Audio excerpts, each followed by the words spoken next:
আসসালামু আলাইকুম। আমি মোহাম্মদ ফয়সাল সুমন, হিসাব বিজ্ঞান বিষয়ের লেকচারার, ধামরা হার্ডিং সরকারি উচ্চ বিদ্যালয় ও কলেজ। আজকে উন্মুক্ত বিশ্ববিদ্যালয়ের প্রথম বর্ষের প্রথম ক্লাস শুরু হচ্ছে। আজকে আমি হিসাব বিজ্ঞান প্রথম অধ্যায়ের হিসাব বিজ্ঞানের সংজ্ঞা এই সম্পর্কিত অন্যান্য কিছু বিষয়ে আমি আলোচনা করব প্রথম অধ্যায় থেকে।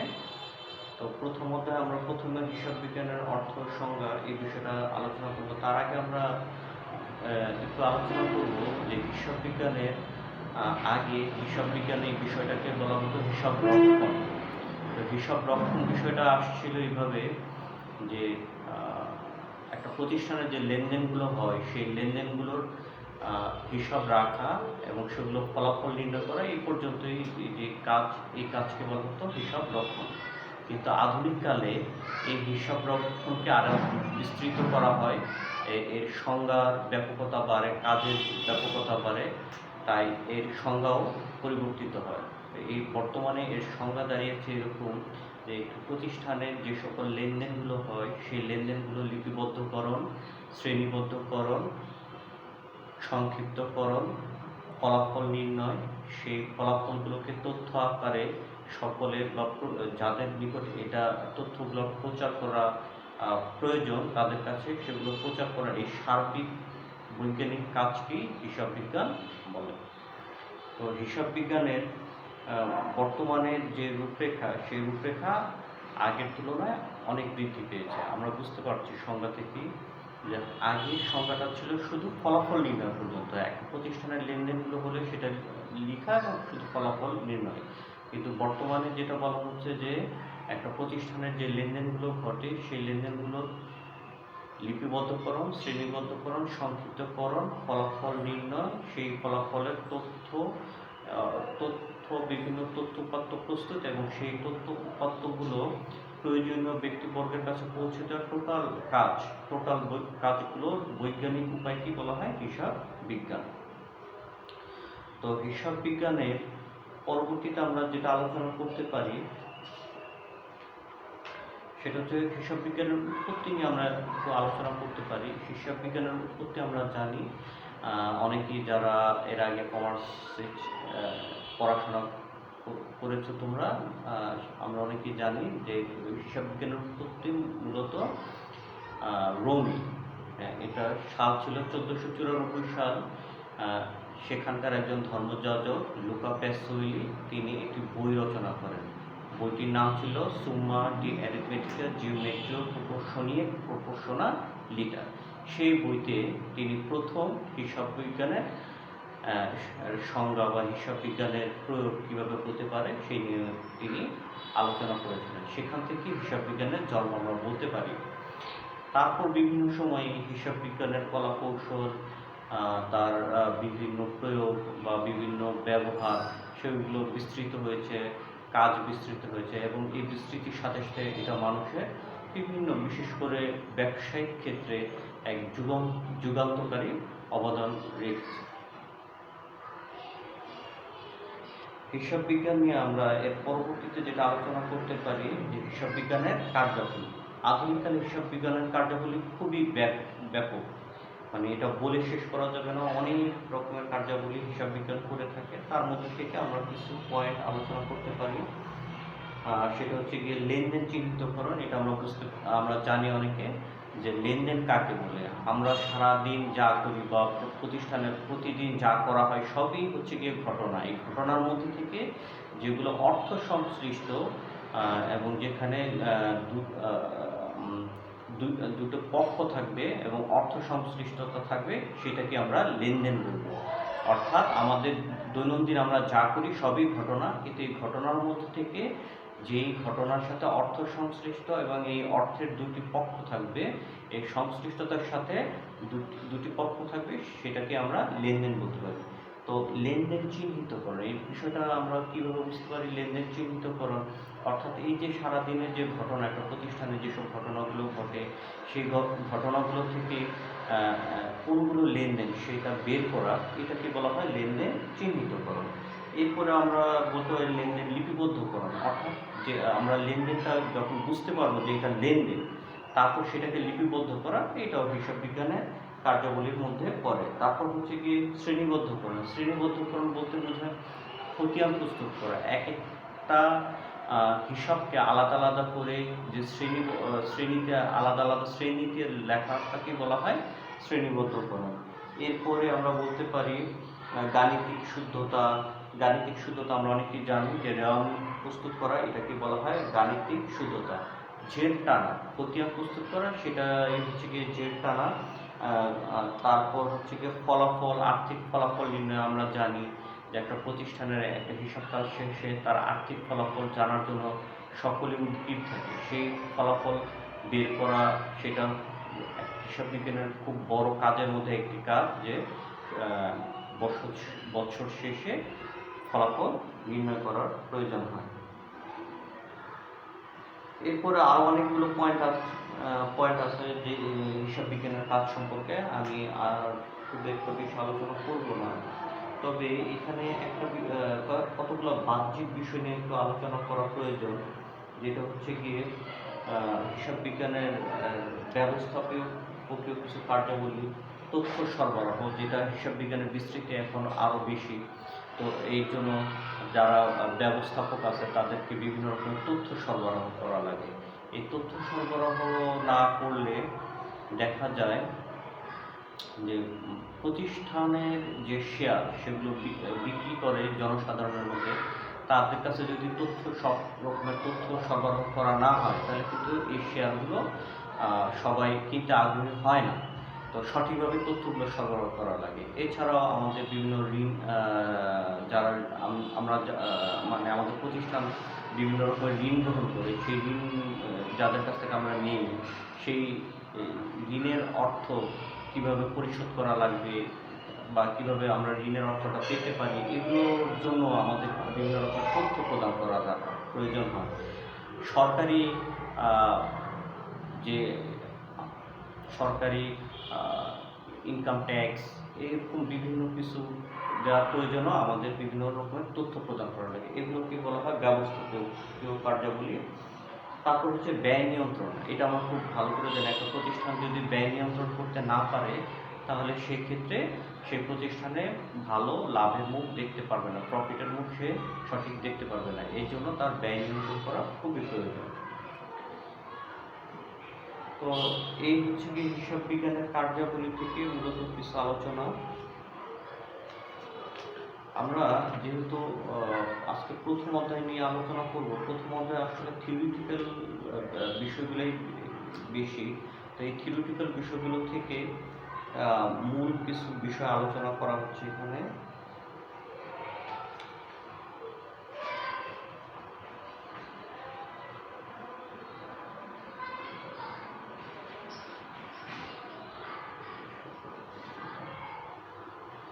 এরপরে আমরা যেটা দেখবো সেটা হচ্ছে কি হিসাব তথ্যের ব্যবহার ও ব্যবহারকারীগণ।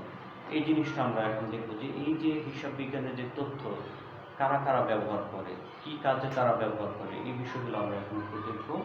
অভ্যন্তরীণ ব্যবহারকারী। একটা প্রতিষ্ঠানের দুইটা অংশ, একটা হচ্ছে কি অভ্যন্তরীণ, একটা হচ্ছে কি বাহ্যিক। প্রতিষ্ঠানের মধ্যে যারা কাজ করে, প্রতিষ্ঠানের সাথে যারা সরাসরি সম্পৃক্ত, তাদেরকে বলা হয় অভ্যন্তরীণ। আর প্রতিষ্ঠানের বাইরের লোক, বাইরে প্রতিষ্ঠানে যারা কাজ করে না সরাসরি, কিন্তু প্রতিষ্ঠানের বিভিন্ন তথ্য যাদের জানার প্রয়োজন আছে, তাদেরকে বলা হয় বাহ্যিক ব্যবহারকারী। তো অভ্যন্তরীণ ব্যবহারকারীর মধ্যে কে আছে? মালিক পক্ষ। এটা আমরা খুব ভালো করে বুঝতে পারি যে মালিক তো প্রতিষ্ঠানের সকল তথ্য জানা তার প্রয়োজন। তারপর হচ্ছে কি ব্যবস্থাপনা কর্তৃপক্ষ। তো ব্যবস্থাপনা কর্তৃপক্ষ তারা বিভিন্ন রকমের সিদ্ধান্ত গ্রহণ করে, প্রতিষ্ঠান কিভাবে চলবে না চলবে সেই বিষয়ে তারা বিভিন্ন রকমের কার্যক্রম করে। তো তাদের এই তথ্য জানার প্রয়োজন আছে। অভ্যন্তরীণ নিরীক্ষক। বড় বড় প্রতিষ্ঠানগুলো তারা নিরীক্ষা কাজের জন্য নিজস্ব কিছু অডিট অফিসার রাখে। তো এই অডিট অফিসারদের তথ্য দিয়ে আমাদেরকে সাহায্য করা জরুরি। এছাড়া আছে কর্মকর্তা ও কর্মচারীবৃন্দ। প্রতিষ্ঠানে যারা কাজ করে, বিভিন্ন ডিপার্টমেন্ট, তার একটা ডিপার্টমেন্ট আরেকটা ডিপার্টমেন্টে, যেমন পারচেস ডিপার্টমেন্ট থাকতে পারে, সেলস ডিপার্টমেন্ট থাকতে পারে, মার্কেটিং ডিপার্টমেন্ট থাকতে পারে। এক একটা ডিপার্টমেন্ট এক ডিপার্টমেন্ট অন্য ডিপার্টমেন্টকে তথ্য দিয়ে এখানে সাহায্য করে। তো এরাই হচ্ছে গিয়ে প্রতিষ্ঠানের অভ্যন্তরীণ ব্যবহারকারী। তোমরা এখন একটু খেয়াল করো, এই যে অভ্যন্তরীণ ব্যবহারকারী কারা? প্রতিষ্ঠানের সাথে যারা সরাসরি রিলেটেড, প্রতিষ্ঠানের অভ্যন্তরে যারা কাজ করে তারাই হচ্ছে গিয়ে অভ্যন্তরীণ ব্যবহারকারী। কে কাদের কথা বললাম? মালিক পক্ষ অর্থাৎ মালিক, ব্যবস্থাপনা কর্তৃপক্ষ অবশ্যই প্রতিষ্ঠানের সাথে সরাসরি রিলেটেড, অভ্যন্তরীণ নিরীক্ষক যেটা বললাম যে বড় বড় প্রতিষ্ঠানগুলো তাদের নিজস্ব অডিট অফিসার রাখে, কর্মকর্তা ও কর্মচারী বিভিন্ন প্রতিষ্ঠানে যারা কাজ করে তারাই হচ্ছে গিয়ে প্রতিষ্ঠানের কর্মকর্তা ও কর্মচারী। এরপর আমরা যেটা আলোচনা করব বাহ্যিক ব্যবহারকারী, অর্থাৎ প্রতিষ্ঠানের বাইরে যারা, কিন্তু প্রতিষ্ঠানের তথ্য তাদেরও জানার প্রয়োজন আছে। আমরা আলোচনার মাধ্যমে সেটা বুঝতে পারবো যে তাদের কি কি প্রয়োজন আছে। যেমন ধরো ঋণদানকারী, যিনি ঋণ দিবে প্রতিষ্ঠানকে, হ্যাঁ, তিনি তো এমনি এমনি ঋণটা দিয়ে দিবে না। সে প্রতিষ্ঠানের অভ্যন্তরীণ বিভিন্ন তথ্য সে জানতে চাইবে, প্রতিষ্ঠানের কী অবস্থা, তারা প্রফিট করতে পারে কি না, বা এই যে সে ঋণ দিচ্ছে সেই ঋণের যে সুদ, সেই সুদটা সে ঠিকমতো পাবে কি না, এইসব অনেক কিছু তার জানার প্রয়োজন আছে। এই জন্য এই ঋণদানকারী প্রতিষ্ঠানগুলো তথ্য জানতে পারে। পাওনাদার, আমরা পাওনাদার বিভিন্ন কারণে পাওনাদার হতে পারে, আমরা বাকিতে ক্রয় করলেও পাওনাদার সৃষ্টি হয়, অন্য অনেকভাবে পাওনাদার সৃষ্টি হতে পারে। এই পাওনাদারকে পাওনা টাকা আমরা ঠিকমতো পরিশোধ করতে পারবো কিনা, এর জন্য পাওনাদার আমাদের প্রতিষ্ঠানের তথ্য নিতে পারে। বিনিয়োগকারী, আমাদের প্রতিষ্ঠানে অনেকে ইনভেস্ট করতে পারে, সেই ইনভেস্টরদেরকে আমাদের তথ্য দেওয়া লাগবে। সরকার প্রতিটা প্রতিষ্ঠানের অভ্যন্তরে কি হচ্ছে এটা সরকারের জানার দায়িত্ব বা সরকারের প্রয়োজন। তো সরকারের এই প্রয়োজনীয়তার জন্য আমাদের প্রতিষ্ঠানের তথ্য সরকারকে আমরা জানাতে বাধ্য।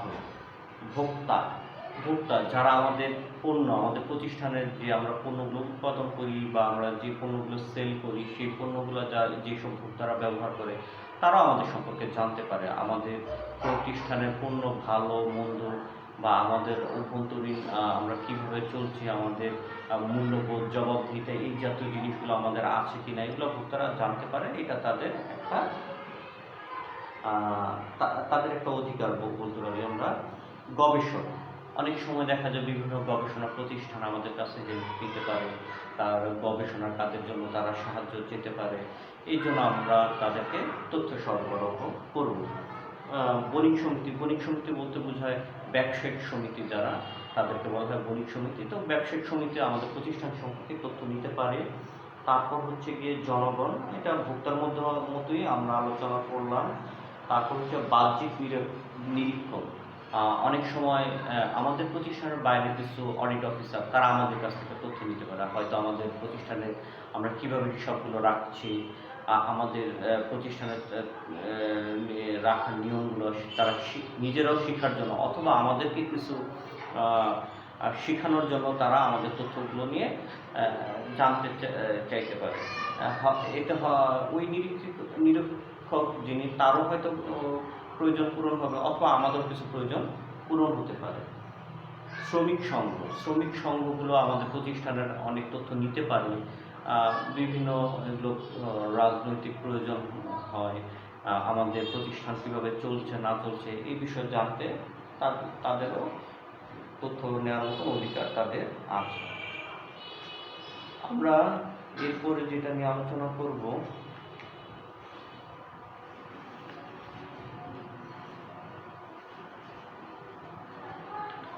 আমরা এরপরে লাস্ট একটু আলোচনা করব মূল্যবোধ ও জবাবদিহিতা বিষয়টা কি। আমরা জানি যে আমরা সঠিকভাবে ব্যবসা বাণিজ্য করছি কিনা, এটা হচ্ছে কি আমাদের একটা মূল্যবোধ।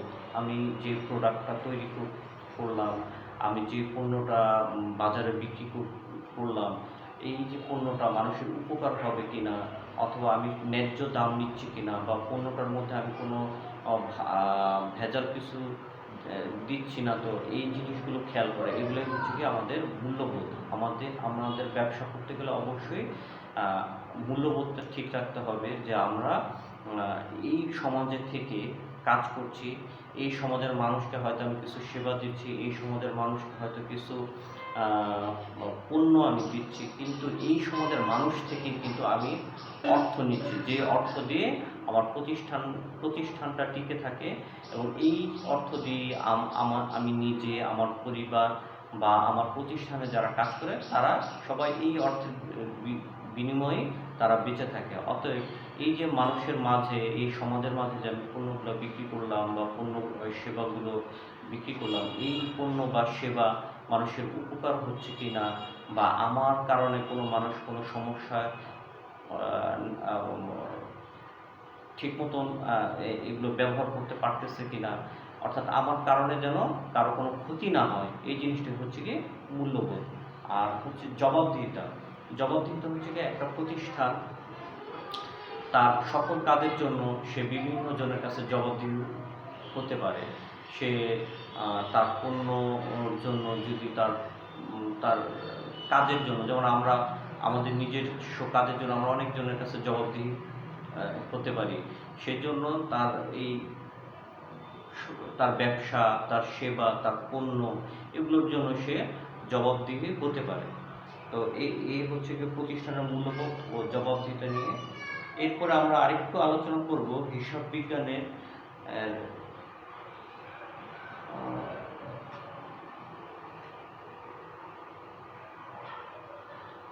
আমরা আরেকটু আলোচনা করব হিসাব বিজ্ঞানের বিভিন্ন শাখাগুলো নিয়ে। সেগুলো হচ্ছে, তো এইসব বিষয়গুলো আসলে তোমাদের অনার্স মাস্টার্স লেভেলে যখন তোমরা ইনশাল্লাহ পড়বা তখন এইসব বিষয়গুলো পাবা। তারপরে একটু এখান থেকে আমরা একটু আলোচনা করি আর্থিক হিসাব বিজ্ঞান। এটাকে আমরা বলবো ইংলিশে ফিনান্সিয়াল অ্যাকাউন্টিং। উৎপাদন ব্যয় হিসাব বিজ্ঞান, এটাকে বলা হবে কস্ট অ্যাকাউন্টিং। এগুলো তোমরা অনার্স মাস্টার্সে এই বিষয়গুলোর বই তোমরা আলাদা করে একটা করে বই পাবা।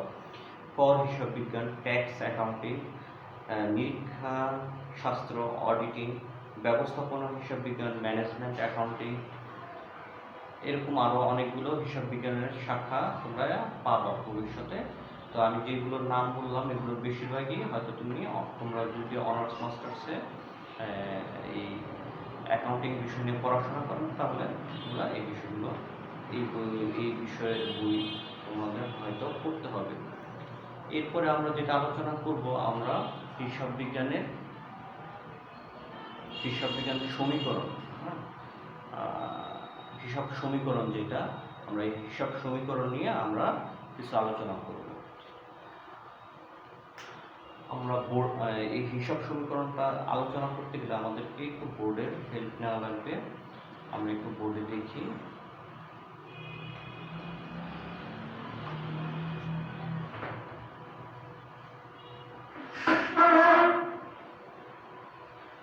হিসাব বিজ্ঞানের সমীকরণের প্রাথমিক যে সমীকরণটা ছিল সেটা ছিল a is equal two a।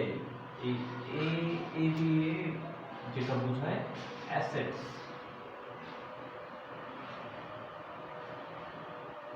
অর্থাৎ সম্পদ, আর এল দিয়ে যেটা বোঝায় সেটা হচ্ছে গিয়ে লায়াবিলিটিস, মানে দায়। অর্থাৎ হিসাব সমীকরণের যে প্রাথমিক ধারণা ছিল টোটাল সম্পদ ইজ ইকুয়াল টু টোটাল দায়। ঠিক আছে, টোটাল সম্পদ অ্যাসেটস আর এর দিয়ে লায়াবিলিটিস দায়। টোটাল সম্পদ ইজ ইকুয়াল টু টোটাল দায়, অর্থাৎ একটা প্রতিষ্ঠানের যে পরিমাণ সম্পদ আছে ঠিক সেই পরিমাণ দায় আছে। পরবর্তীতে এই হিসাব সমীকরণে কিছু বিস্তৃত রূপ আমরা দেখতে পাই, সেটা কি এল প্লাস পি।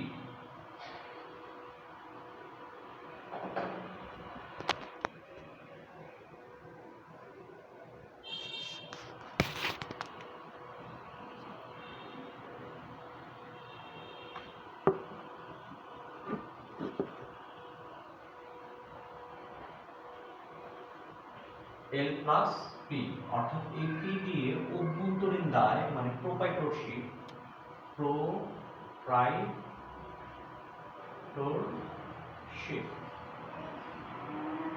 অর্থাৎ অভ্যন্তরীণ দায়, অভ্যন্তরীণ দায়।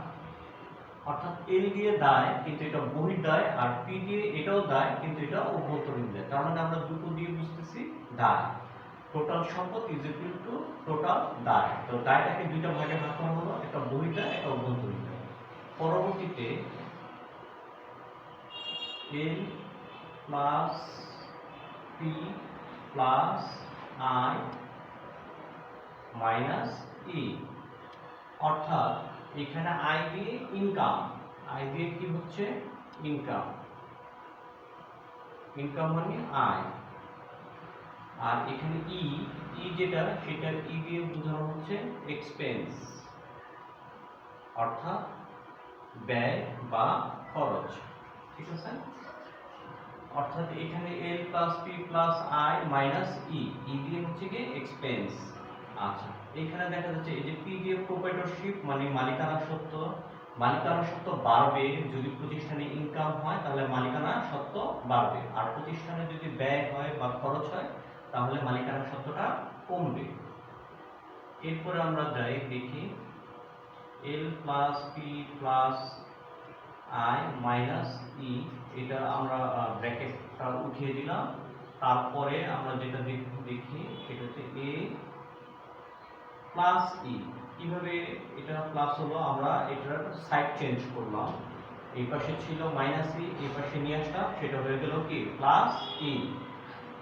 এল প্লাস পি প্লাস আই, এই বর্তমানে হিসাব সমীকরণটা এই অবস্থায়, যেখানে আমরা দেখতেছি টোটাল এখানে অ্যাসেটস এবং এক্সপেন্স, অর্থাৎ সম্পদ এবং খরচ, যদি এটা বাড়ে তাহলে এটা হবে ডেবিট, আর যদি কমে তাহলে হবে ক্রেডিট।